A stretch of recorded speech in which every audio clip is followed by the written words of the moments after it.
Okay, so in last class we have discussed about the input and output devices. I am audible? आवाज आ रही है सभी को? Yes sir आ रही है। तो हम आज स्टार्ट करते सीपीयू से, सेंट्रल प्रोसेसिंग यूनिट, है ना। मैंने लास्ट क्लास में भी आपको बताया था कि हम लोग जो एक कैबिनेट रहता है, उस कैबिनेट को, जो इस टाइप से कैबिनेट दिखता है, उसको हम सीपीयू बोलते हैं। This is our CPU. ठीक है, तो सीपीयू के अंदर क्या रहता है उसके ऊपर हम लोग डिस्कस कर रहे हैं आज, है ना। Today is discuss on CPU. तो ये जो सीपीयू रहता है, इसी सीपीयू को हम लोगों ने फर्दर डिवाइड किया था, control unit, ALU arithmetic logic unit, है ना, मैन मेमोरी। ठीक है, फिर मेमोरी को फिर ऑक्सिलरी मेमोरी, है ना, प्राइमरी सेकेंडरी, इसको डिवाइड किया था। तो हम लोग यहाँ सीपीयू की बात करें तो सीपीयू के अंदर क्या होता है बेसिकली, तो हम लोग यहाँ पर जस्ट इसको स्टार्ट करते हैं। ठीक है, बहुत हम लोग यहाँ पर देखते हैं, ये सब चीज़ें हो चुकी है हमारी। उसके बाद यहाँ से स्टार्ट करते हैं हम लोग। ठीक है, तो बेसिकली क्या होता है, सीपीयू जो आपका रहता है, उस सीपीयू में बेसिकली आप यहाँ पर कनेक्ट करके रखते हैं सारी चीज़ें। एक मिनट, इसको थोड़ा सा मैं विजिबल बनाता हूँ।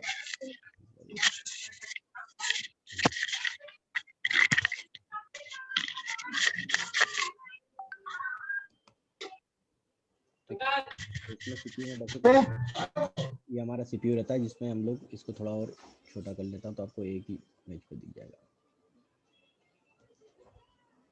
ठीक, यहाँ पर बेसिकली सीपीयू के अंदर एक पावर सप्लाई रहती है ना, पावर सप्लाई, जो कि बाहर उसमें एक फैन वगैरह लगा रहता है, और पावर कनेक्टर रहता है जो डायरेक्ट सीपीयू के जितनी भी चीज़ें रहती है, मदरबोर्ड वगैरह, सबको पावर देने के लिए एक पावर सप्लाई रहती है, जो कनेक्टर रहता है। इस कनेक्टर को आप पावर प्लग से लगाते हैं, तो एक पावर सप्लाई रहती है।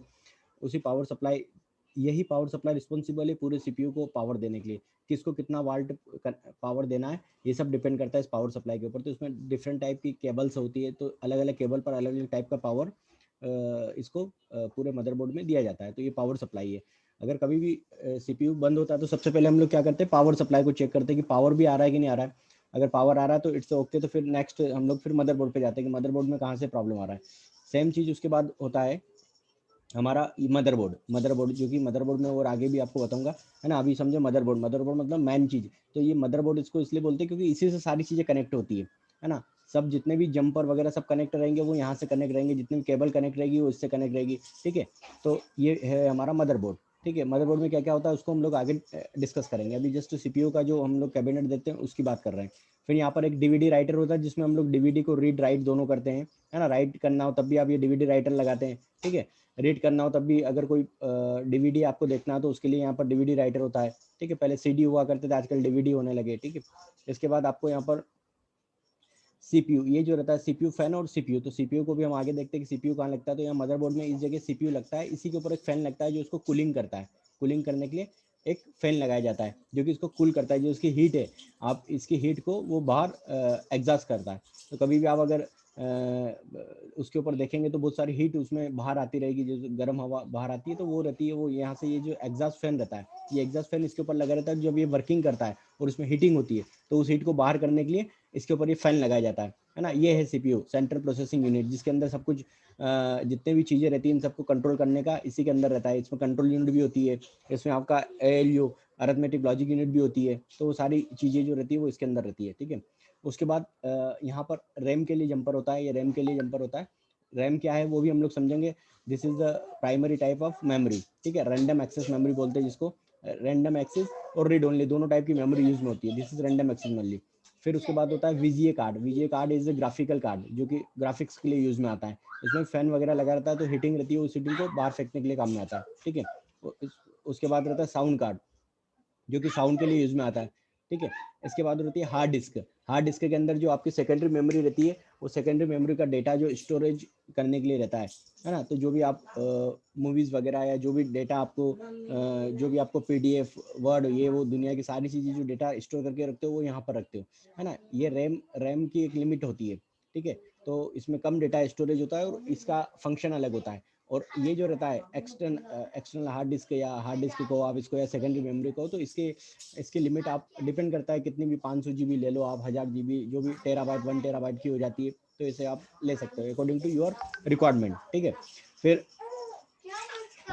ये सारे जो कनेक्टर रहते हैं वो मदरबोर्ड से कनेक्ट रहते हैं। तो अब अपन इसको आगे देखते हैं मदरबोर्ड की फंक्शनलिटी क्या रहती है। ठीक है, तो मदरबोर्ड जो रहता है बेसिकली ये, दिस इज आवर मदरबोर्ड, है ना। ये हमारा एक मदरबोर्ड है, इसको मैं थोड़ा सा और छोटा कर लेता हूँ।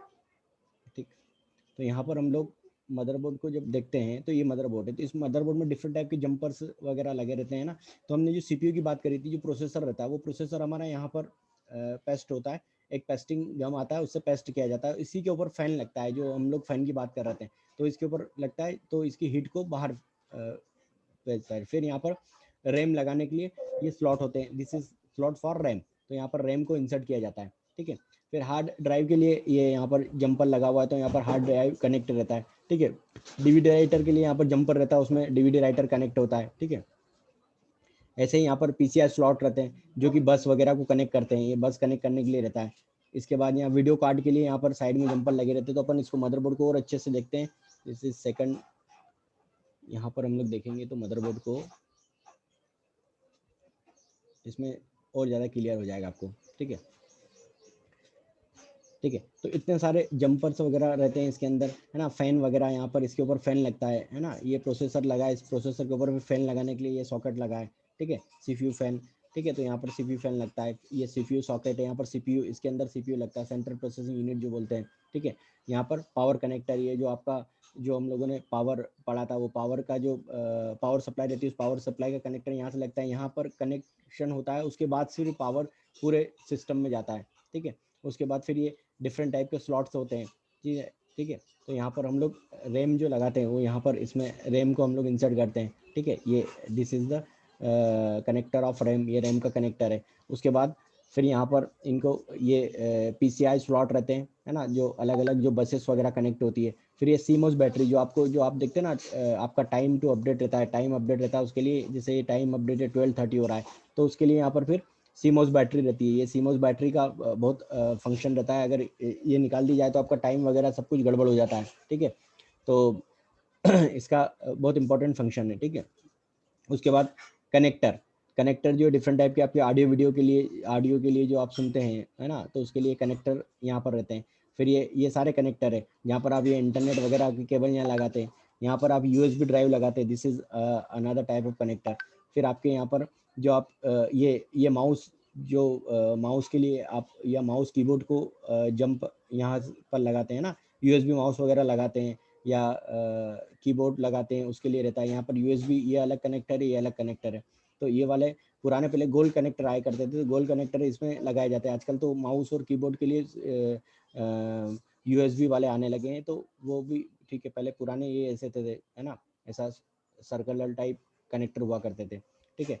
यहीं पर आपको ये पूरा मदरबोर्ड है जो इसकी फंक्शनलिटी करता है, और ये डिफरेंट टाइप के कंपोनेंट्स लगे हैं इसके ऊपर, ये सारे आईसी वाईसी और जो भी चीज़ें हैं वो सब चीज़ें लगी है कनेक्टर करके, और इस टाइप से इसको मदरबोर्ड को छोटा कर दिया गया, ठीक है। ये हो गया हमारा मदरबोर्ड का काम, ठीक है। अब हम लोग सीपीयू की बात करते हैं। तो CPU is a central processing unit, this is our CPU, है ना। ये हमारा सीपीयू जो कि सेंट्रल प्रोसेसिंग यूनिट जिसकी हम बात करते हैं।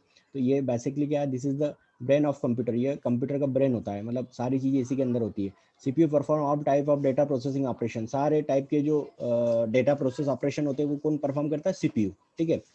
ये इंटरमीडिएट इंस्ट्रक्शन प्रोग्राम वगैरह सारी चीज़ों को कंट्रोल करने का पार्ट रहता है इसका सीपीयू का। इसी के अंदर एएलयू सीयू सब रहता है। सीयू मतलब control unit, ALU arithmetic logic unit, वो सारी फंक्शनलिटी कौन करता है, सीपीयू करता है, ठीक है।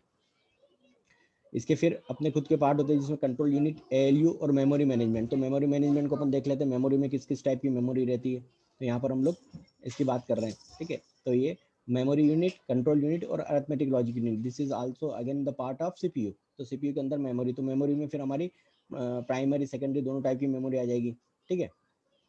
तो इसको हम लोग पहले कंट्रोल यूनिट देखते हैं, फिर जो प्राइमरी सेकेंडरी मेमोरी है तो मेमोरी का पूरा अलग से एक पार्ट है जिसको हम लोग random access read only memory दोनों वहाँ पर देखेंगे, ठीक है।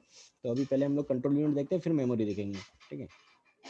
तो कंट्रोल यूनिट में बेसिकली क्या होता है, कंट्रोल यूनिट क्या होती है, कंट्रोल यूनिट परफॉर्म करती है जो आपके ऑपरेशन रहते हैं उनको कंट्रोल करने का काम करती है ना। तो जैसे इनपुट ऑपरेशन हुआ, इनपुट आउटपुट हुआ, तो उसको कंट्रोल करने का काम इसका कंट्रोल यूनिट का होता है, ठीक है।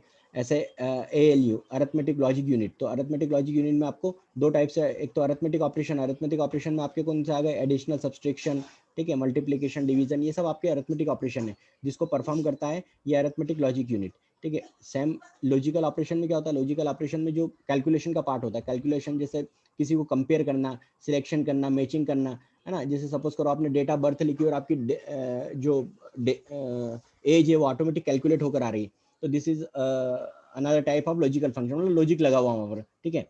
मर्जिंग ऑफ डेटा, ये सब लॉजिकल फंक्शन के पार्ट होते हैं। और अरिथमेटिक लॉजिकल यूनिट इसलिए बोलते हैं क्योंकि अरिथमेटिक और लॉजिकल दोनों चीजें होती है। तो अरिथमेटिक के अंदर आपको addition, subtraction, multiplication, division, this is a part of arithmetic, है ना। और लॉजिक मतलब जो लॉजिकल, जो कि लॉजिकली प्रूफ होते हैं, वो चीजें रहती हैं।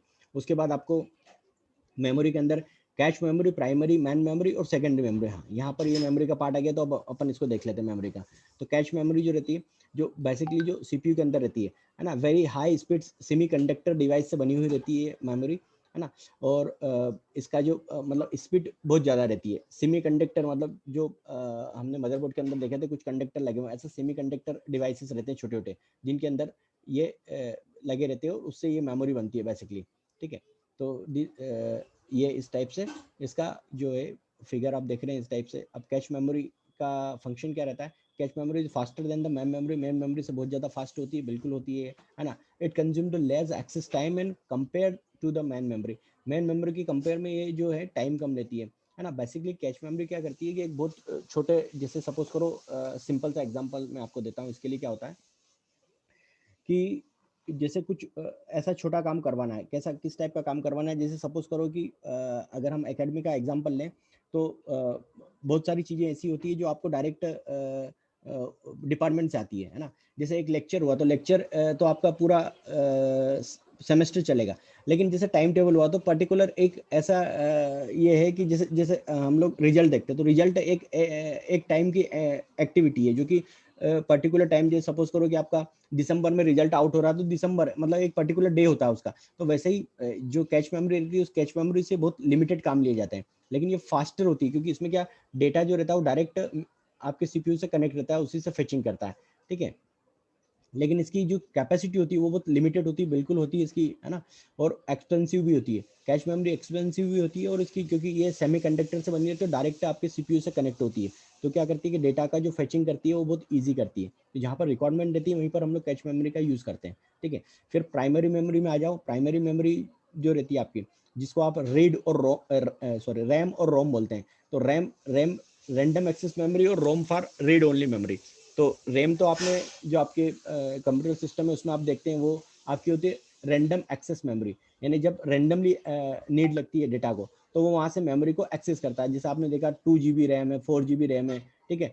तो आपकी जो सिस्टम की स्पीड उस पर डिपेंड करती है कि अच्छा ठीक है 4 GB रैम है तो उसकी स्पीड कंपेयर टू 2 GB उससे ज़्यादा रहेगी, ठीक है। ये भी सेमीकंडक्टर डिवाइस से बनी रहती है, ठीक है।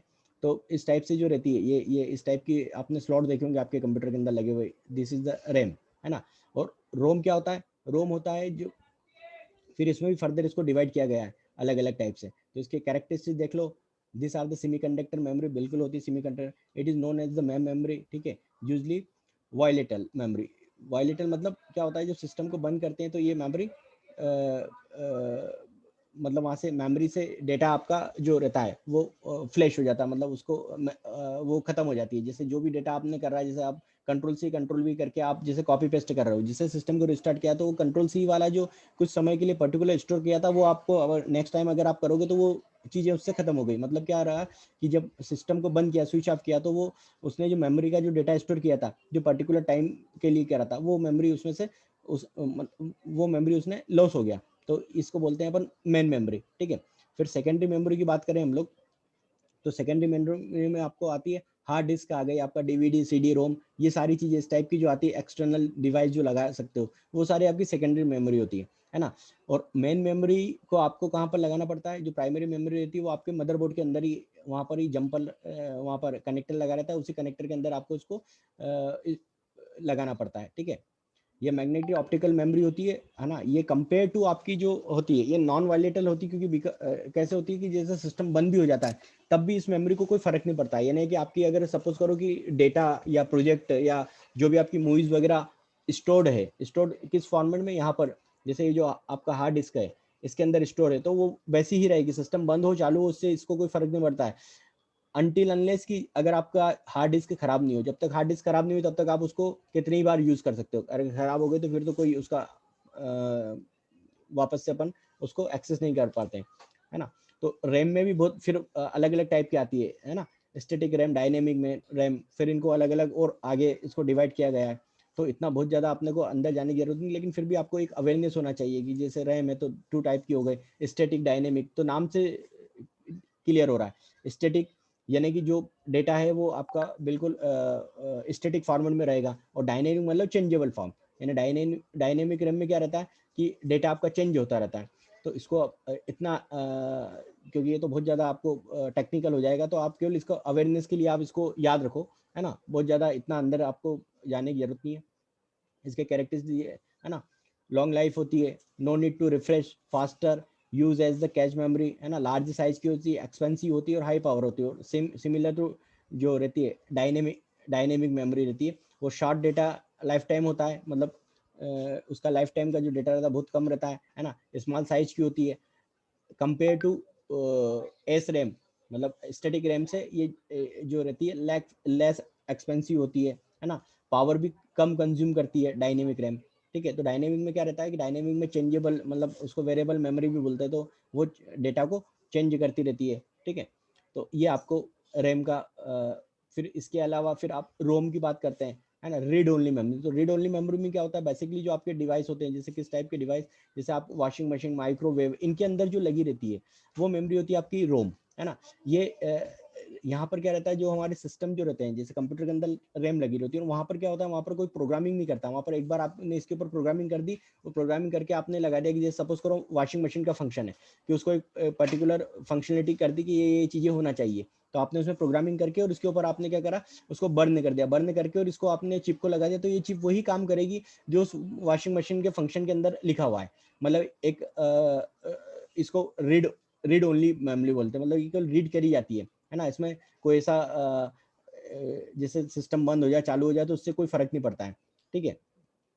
तो ये भी अलग अलग प्रकार की होती है, पी रोम, एम रोम, है ना, डिपेंड करता है किस डिवाइस में कौन सी रोम मेमोरी लगाना है, तो उसके ऊपर डिपेंड करता है ना। E P ROM, electronic erasable programmable read only memory, है ना, erasable and programmable read only memory. तो इसे अलग अलग टाइप की आती है। तो ये बहुत ज़्यादा टेक्निकली इतना अंदर अपने को जाने की जरूरत नहीं, अपने को ऊपर का पता होना चाहिए। लेकिन जैसे अब रोम तो नॉन वायलेट इन नेचर बिल्कुल होता है, क्योंकि सिस्टम को जैसे हम लोग वॉशिंग मशीन बंद कर देते, तो ऐसा नहीं होता है कि नेक्स्ट टाइम हमें कोई प्रोग्रामिंग करना पड़ती है। फिर जब आप स्टार्ट करोगे तो जो आप फंक्शन दोगे ऊपर फंक्शन परफॉर्म होगा, क्योंकि उसके ऊपर ऑलरेडी बर्न है, चीजें क्या है, बर्न है उसके ऊपर, कि वैसा ही आपने लिख रखा है, उसके अंदर प्रोग्रामिंग कर रखी है आपने, ऑलरेडी लिख दिया उसको, तो वो रीड ओनली, केवल जो आपने उसके अंदर लिख दिया वही पढ़ेगी वो, है ना। और जैसे अगर मान लो पूरी रोम ही खराब हो जाती, तो फिर हम लोग क्या करते हैं, जैसे आपने देखा होगा कि ये जो रहते हैं, जैसे टीवी वगैरह की जो आईसी वगैरह रहती है, आईसी को चेंज किया जाता है ना। जो आईसी खराब हो गई उस आईसी को चेंज करते हैं, तो उसके अंदर जो प्रोग्रामिंग रहती है वो प्रोग्रामिंग फिर वैसा ही लगाना पड़ता है, ऐसा नहीं कि कुछ तो भी किसी को भी उठाकर आपने लगा दिया, ठीक है। तो ये थोड़ा सा रहता है ना, मोर रिलायबल रहती है रैम से, क्योंकि रैम में तो क्या है, रैंडम एक्सेस, तो रैंडम एक्सेस डेटा को कर रहा है। और रीड ओनली क्या रहता है, उसके ऊपर फाइनल आपने लिख दिया कि भाई ये 4 चीजें करना है, तो वो 4 चीजें करे। जैसे माइक्रोवेव है, तो माइक्रोवेव में आपने रोम लगा दिया, तो रोम लगा के उसके ऊपर अंदर लिख दिया कि 4 चीजें, अब पांचवा कोई भी फंक्शन आप दो नहीं करेगा, केवल वो 4 फंक्शन जो आपने ऑलरेडी उसके ऊपर राइट कर रखा है, वही फंक्शन वो रीड करके और उसी के ऊपर ऑपरेशन करेगा, ठीक है। तो ये इसका रैम और रोम का जो है डिफरेंस रहता है, बेसिक डिफरेंस आपको पता होना चाहिए, ठीक है। फिर ये एक और अनदर टाइप ऑफ मदरबोर्ड। अच्छा, मदरबोर्ड के फीचर देख लो। मदरबोर्ड के फीचर आप वैसे भी लिख सकते हो कि मदरबोर्ड से सारी चीजें कनेक्ट रहती है, सारे कंपोनेंट कनेक्ट रहते हैं, ठीक है। मदरबोर्ड सपोर्ट है single type of CPU and few type of memories, ठीक है। तो सीपीयू इसमें एक ही सीपीयू लगा रहता है ना। This is very important thing कि मदरबोर्ड के अंदर एक सीपीयू लगा रहता है ना।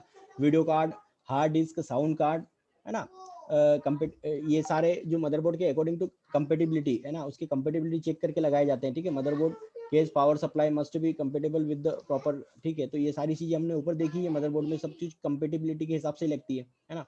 मतलब उसमें सपोर्ट करते हैं। जैसे क्या होता है, आपने जैसे कभी भी आप वेंडर से अगर कोई खरीदने गए और आपने बोला कि मुझे ये कोई पर्टिकुलर नाम बताया आपने कि ये मदरबोर्ड चाहिए, है ना, और उसमें बता दिया आपने कि मुझे इतनी रैम चाहिए और इतनी हार्ड डिस्क चाहिए, तो वो कंपेटिबिलिटी पे डिपेंड करता है कि क्या वो उसको सपोर्ट करता है। अगर सपोर्ट करता है तो मतलब उसके ऊपर ऐसा नहीं कि किसी में भी आप, जैसे मान लो आपका वो P4 को सपोर्ट करता है या सेलरॉन को सपोर्ट करता है मदरबोर्ड, तो आप उसमें ऐसा नहीं कि सेलरॉन को सपोर्ट करता है तो आप P4 वाला प्रोसेसर लगा दो, है ना। वो डिपेंड करता है कि आप कौन सा लगा रहे हो।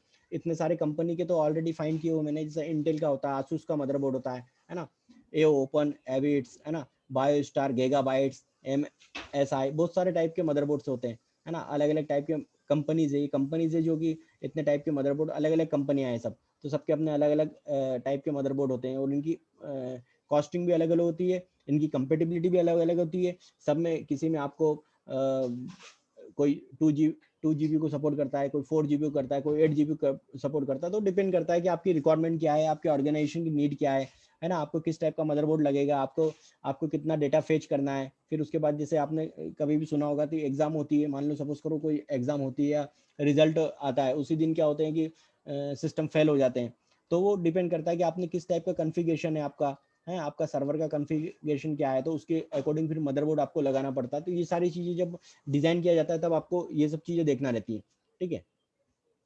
तो ये आपका बिल्कुल बेसिक मदरबोर्ड होता है। इसके बाद मदरबोर्ड और अपने हार्डवेयर का जो पार्ट खत्म होता है तो उसके बाद हम लोग सीधे आ जाते हैं यूनिट पर आ जाता है कि यूनिट जो रहती है वो किस तरह से, कंप्यूटर की यूनिट रहती है उसको कैसे डिफाइन किया जाता है, ठीक है। तो सबसे छोटा होता है बीट, जिसको हम बात करते हैं कि कंप्यूटर हमारा बीट में बात करता है, यानी 0-1 फॉर्मेट में बात करता है कंप्यूटर, है ना। कंप्यूटर क्या समझता है, केवल 0 और 1, 0-1 के अलावा उसको कुछ भी पता नहीं रहता है। तो ये जो डेटा रहता है इसको कहाँ पर स्टोर, इसको किस फॉर्मेट में स्टोर किया जाए, बीट के फॉर्मेट में, है ना। तो ये बाइनरी डिजिट जो होता है, logical 0 and 1 represented positive and active state of the component in the electronic circuit, तो ये 0-1 के रूप में फॉर्मेट में होता है, तो इसको बोलते हैं बीट, है ना, binary digit. Sir I think bit से छोटी यूनिट निबल होती है। हेलो हाँ जी, हेलो, हेलो हाँ हाँ, सर, आई थिंक कि बिट से छोटी यूनिट निबल होती है, NIBBLE। a group of 4 bits is called the nibble.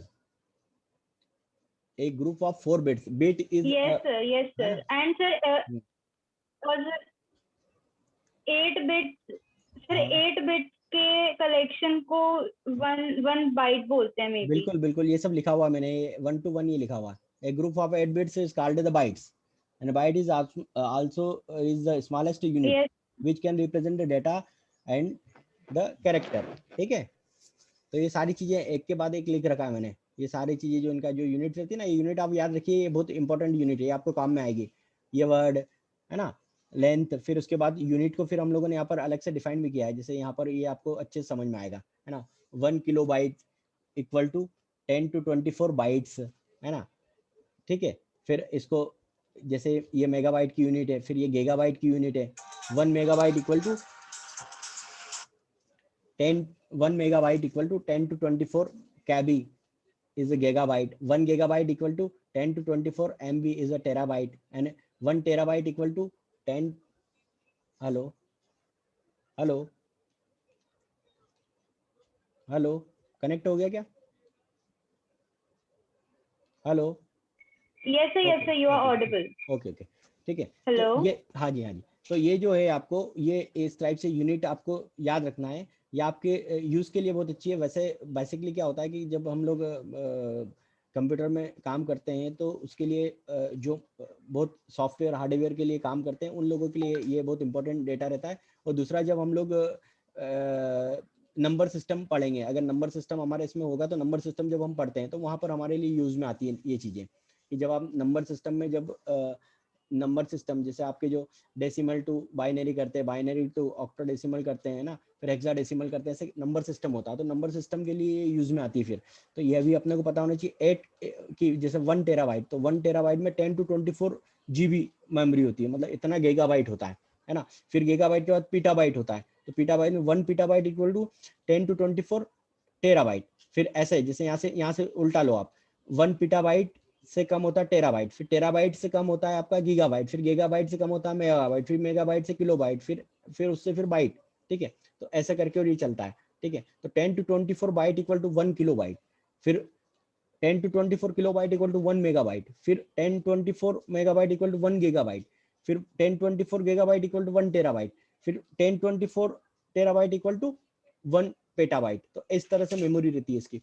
तो जो बड़े बड़े सर्वर होते हैं उन सर्वर में हम पीटाबाइट की बात करते हैं, ठीक है। ये 1 टेराबाइट तो आजकल नॉर्मल कंप्यूटरों में आने लगी है ना। ये गीगाबाइट तो बहुत पहले आ जाती है, लेकिन 1 टेराबाइट भी आजकल आपको हार्ड डिस्क में आने लगा है, ठीक है। जीबी और टीबी और ये सब, लेकिन ये क्या, इतनी रिक्वायरमेंट अगर आपको लगती है तो फिर आप उसको यूज करें, इतना लें आप, ठीक है। नहीं तो अपना काम तो यहाँ जीबी में हो जाता है। ठीक है, गीगाबाइट में काम हो जाता है। उसके बाद हम लोग आ जाते हैं कंप्यूटर की जो पोर्ट रहते हैं, है ना, पोर्ट में आ जाते हैं। इतने सारे टाइप के पोर्ट रहते हैं जो आपने मदरबोर्ड में देखे होंगे, है ना, एक्सटर्नल पोर्ट जो लगे रहते हैं अलग अलग टाइप से, ये जैसे ये वाले एक्सटर्नल पोर्ट लगे हुए हैं, है ना, इन सबको जैसे यूएसबी के लिए, है ना, इस टाइप का पोर्ट होता है। कौन सा होता है यूएसबी के लिए, ये हमारा, ये this is our USB port, ठीक है। ये हमारा पैरेलल पोर्ट होता है, पैरेलल और सीरियल ये भी अलग अलग होता है। सीरियल में डेटा जो पैरेलल में क्या होता है, पैरेलल और सीरियल में मतलब 1 बाय 1 डेटा ट्रांसफर होता है, जैसे 1 फिर 0 फिर 1 फिर 0 फिर 1 फिर 0, जो भी होता है डेटा का वो सीक्वेंस है। पैरेलल में क्या होता है कि दो डेटा एक साथ ट्रांसफर हो रहे हैं, 0 भी हो रहा है, 1 भी हो रहा है, फिर 1 भी हो रहा है, 0 भी हो रहा है। तो जो जहाँ पैरेलल ऑपरेशन की जरूरत पड़ी थी वहां पर ये पैरेलल पोर्टल काम में आता है। जहाँ सीरियल की होती है यहाँ पर, जैसे अलग अलग, जैसे आप आपके प्रिंटर वगैरह जो पैरेलल पे काम करता है उसको पैरेलल पे कनेक्ट करते हैं। आजकल तो यूएसबी वाले प्रिंटर आने लगे जो यूएसबी पोर्ट पे कनेक्ट होते हैं। इसके बाद फिर आपको इंटरनेट के लिए ये डिवाइस RJ45 लगाते हैं, तो ये उसके लिए कनेक्टर होता है, ठीक है। मॉडेम के लिए RJ11 केबल लगती है, ठीक है। उसके बाद ये PS2 पोर्ट जो रहते हैं आपके गेम पोर्ट वगैरह, ये गेम पोर्ट है ना। ये PS2 जो ये ऐसे गोल गोल बने रहते हैं, इसमें आपका कौन सा लगता है, ये आपके माउस और कीबोर्ड, ये माउस और कीबोर्ड के लिए यूज में आते हैं, है ना। फिर VGA पोर्ट आता है, VGA पोर्ट आपके सिस्टम में लगा रहता है, ठीक है। PCMCI पोर्ट जो आपके उसमें देखा होगा, कार्ड और बस को डायरेक्ट, जो आपके कार्ड रहते हैं उनको डायरेक्ट रीड कर लेता है, ये आपके लैपटॉप में देखने को मिलेंगे आपको, ठीक है। तो ये सारे जो डिफरेंट टाइप के पोर्ट रहते हैं जो आप यूज करते हैं, उन सबका कुछ ना कुछ फंक्शनलिटी रहती है ना। स्विच ऑन ऑफ के लिए, रीसेट के लिए होता है ये, फिर आपके ऑडियो वीडियो वगैरह कनेक्ट करने के लिए होता है, फिर वाईफाई डिवाइस के लिए अलग रहता है। तो ये सब चीजें जो रहती है आपको धीरे धीरे आपके यूज में आने वाली चीजें हैं जो कि आपको मदरबोर्ड में देखने को मिलेगी, ठीक है। इनके बारे में लिखा हुआ, सीरियल पोर्ट क्या रहता है, 9, है ना, 2 वर्जन में आता है, 9 पिन और 25 पिन दोनों वर्जन में आता है। तो पिने कैसे नापते हैं हम लोग, जैसे पैरेलल पोर्ट है, जैसे पैरेलल, ये पैरेलल पोर्ट है, तो ये पिन होती है 1 2 3 4। तो ऐसे आप यहाँ पर कैलकुलेट करोगे ना, तो यहाँ पर आपको 25 पिन, अगर ये लिखा है 25 पिन, तो ये 25 पिन का होगा, ठीक है। ये सीरियल पोर्ट 9 पिन, तो ये यहाँ पर 9 पिन या 25 पिन का, तो 3 6, है ना, 7 8 9, ये 9 पिन का सीरियल पोर्ट है ना, ये 9 पिन का है। ये होगा आपका 25 पिन का, ठीक है। तो ऐसे अलग अलग पोर्ट जो रहते हैं उनकी पिनों को ऐसे देखा जा सकता है, ठीक है। तो प्रिंटर के लिए कौन सा यूज में आता है, पैरेलल पोर्ट यूज में आता है। आजकल तो प्रिंटर को हम लोग यूएसबी वाले भी आने लगे हैं, ठीक है। तो सीरियल डेटा को प्रिंट करना है ना। PS2, ये यहाँ पर PS2 के लिए लिखा है, तो PS2 आपके जो रहते हैं वो PS2 जो आपने कीबोर्ड माउस पे लगाया था वो PS2 पोर्ट रहते हैं आपके, ये, है ना। पहले आते थे, आजकल तो यूएसबी वाले आते हैं, तो आजकल PS2 को कोई नहीं पूछता है, आजकल तो यूएसबी वाले ही आपके आने लगे पोर्ट, ठीक है। उसके बाद ये यूनिवर्सल सीरियल बस, जो यूएसबी की हम बात करते हैं, सबसे ज़्यादा यूज में आने वाला यही पोर्ट है। हर किसी में आजकल तो हर डिवाइस के अंदर यूएसबी पोर्ट आता है, यूएसबी से कनेक्ट करो डायरेक्ट काम हो जाता है, ठीक है। फिर VGA पोर्ट आता है आपका, जो कि आपको जो वो रहता है, क्या बोलते हैं इसको, आपका ये ग्राफिक्स के लिए यूज में आता है ना, ग्राफिक्स कार्ड वगैरह लगाते हैं तो उसके लिए यूज में आता है ये VGA पोर्ट बोलते हैं इसको, ठीक है। उसके बाद आपका पावर कनेक्टर, है ना, पावर कनेक्टर जो मैंने आपको बताया था, उसमें जो पावर सप्लाई रहती है उसके पावर कनेक्ट करने के लिए आता है 3 पिन पावर कनेक्टर, जो आप उसमें सिस्टम में लगाते हैं ना। फायरवॉल पोर्ट आता है, ठीक है। ये आपके जो मॉडम कनेक्ट है ना, PC मॉडम, जो टेलीफोन नेटवर्क को आप कनेक्ट करने के लिए मॉडम लगाते हो, मॉडम पोर्ट आता है ना। इथरनेट कनेक्टर जो उसमें RJ45 केबल लगाते हो आप, वो वाला एक पोर्ट रहता है सिस्टम में, ठीक है। इस टाइप से आपके जो डिफरेंट टाइप के पोर्ट होते हैं। फिर यहाँ पे गेम पोर्ट, है ना, तो आपके जॉय स्टिक वगैरह को कनेक्ट करने के लिए या यूएसबी को कनेक्ट करने के लिए जो आप लगाते हो, ये सॉरी गेम खेलने के लिए जो आप लगाते हो जॉय स्टिक वगैरह कनेक्ट होती है ना, वो उसके लिए गेम पोर्ट अलग रहते हैं, वो उनको आप कनेक्ट करने के लिए लगा देते हो, ठीक है। फिर उसके बाद सॉकेट वगैरह जो माइक्रोफोन और स्पीकर वगैरह कनेक्ट करने के लिए लगाते हैं, डिजिटल वीडियो इंटरफेस के लिए, है ना, LCD वगैरह कनेक्ट करने के लिए, फ्लैट जो भी आपकी LCD वगैरह उसको कनेक्ट करने के लिए जो पोर्ट लगाते हैं उसको अलग बोलते हैं, ठीक है। तो इस टाइप से जो हमारा ये हार्डवेयर होता है ये पूरा कम्प्लीटली यहाँ पर आपका इनपुट आउटपुट डिवाइस, है ना, सेकेंडरी स्टोरेज, इंटरनेट स्टोरेज, ये सारी चीज़ें यहाँ पर कवर हो जाती है। ये सारे आपके कीबोर्ड वगैरह, ये रैम हो गई, ये मदरबोर्ड हो गया, आपका माउस हो गया, इधर ये पोर्ट हो गए सारे, है ना, ये इंटरनेट का कनेक्टर, ये आपका प्रोसेसर हो गया, ये आपकी ये आपकी बस जो आपकी बात हुई थी, ये sorry this is the bus, है ना, दिस इज कनेक्टर, और ये बस है। इसमें क्या है, इतने सारे बारीक बारीक वायर रहते हैं बिल्कुल, और ये सब कनेक्ट रहते हैं और डायरेक्ट जंपर में जाकर और ऐड हो जाता है, ठीक है। तो इसके अलावा फिर हम लोग यहाँ पर देख लेते हैं, और अभी हमारे पास 8 मिनट और है, ठीक है। अच्छा, ये यहाँ पर आपका आ जाता है। फिर अब हार्डवेयर और सॉफ्टवेयर, है ना। तो अब हार्डवेयर और सॉफ्टवेयर में क्या रिलेशन है, और हार्डवेयर किसको बोलते हैं, सॉफ्टवेयर किसको बोलते हैं, दिस इज वेरी इंपॉर्टेंट चीज, है ना। हार्डवेयर सॉफ्टवेयर में आपको डेफिनेशन भी है और उनके डिफरेंस भी है आपके सिलेबस के अंदर। तो हार्डवेयर, बेसिकली हार्डवेयर किसको बोलते हैं, जितनी भी चीजें अभी हम लोगों ने ऊपर देखी है, जिसको हम लोग हाथ से टच करते हैं, this all thing are the hardware, यानी ये जितनी भी चीजें, this is all the hardware. कौन सी चीजें जो आपने ऊपर कनेक्ट करी है, उन सबको हम लोग हार्डवेयर बोलते हैं, ठीक है। ये सब चीजें हमारे हार्डवेयर में आती है। जो हार्ड है, हार्ड और सॉफ्ट से मीनिंग समझो डायरेक्ट है। जो हार्ड है, दिस इज हार्ड, इसको कीबोर्ड को मैं टच कर रहा हूँ, इसको टच कर रहा हूँ, इसको टच कर रहा हूँ, इसको टच कर रहा हूँ, ये सब हार्ड है, हार्ड डिवाइस है। तो हार्ड डिवाइस है, इसलिए इसको हम हार्डवेयर बोलते हैं, है ना। और सॉफ्टवेयर में क्या रहता है, जिसको हम टच नहीं कर पाते हैं, है ना, लेकिन वो हमारे यूज में आती है। जैसे मेरा ये जो ऑफिस है, इस ऑफिस को आप टच नहीं कर पाते हो, ये अभी सिस्टम बंद कर दूंगा, ये बंद हो जाएगा, या दिखेगा नहीं, दिस इज सॉफ्टवेयर, है ना। दिस इज एप्लीकेशन सॉफ्टवेयर, ये एक एप्लीकेशन है। Word, MS word is application, तो एप्लीकेशन सॉफ्टवेयर हो गया। Operating system is a software, है ना। वो OS जो हमारा ऑपरेटिंग जो सिस्टम को ऑपरेट करता है, वो operating system is a software, तो वो सॉफ्ट चीज हो गई, ये हार्ड हो गई, दिस इज हार्ड। तो जिसको हम टच कर रहे हैं, वो सारी चीजें हमारी क्या है, हार्ड है। जिसको हम